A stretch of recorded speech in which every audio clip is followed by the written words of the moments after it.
Cantik.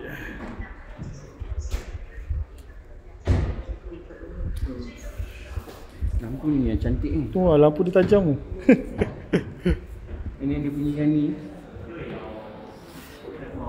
Ini kira macam spotlight dia. Besar betul. Ngamsoi, cantik. Itu lampu biasa dia, yang ni DRL. Yang yang ni dia punya. yang ni hidup ke apa? Ha? Lampu signal semua? Oh, lampu sini. Okey, yang ni benda power. Bos. So benda basic yang kita kena jaga, yang ni per year. Kemudian yang ni pun per year lah. Dia punya wiper ni.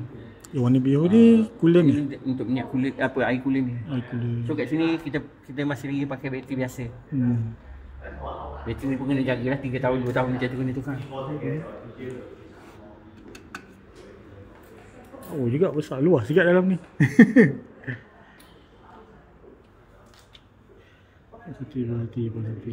So bateri yang untuk EV dia tu dah bawah seat. Oh, bawah seat. Belah bawah ni. Kita boleh nampak kalau kita tinggal pada bawah boleh. Yang ni buka macam tekan je lah. Oh. Ini nak tengok dia punya tu, pin dia. So.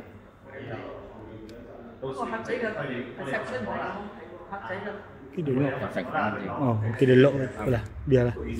Tapi taji dekat bahagian depan okey lah, senang sikit. Parking kat rumah dia. Apa ada pamphlet dia? Flyer. Oh, semua gini. Dekat apps tu.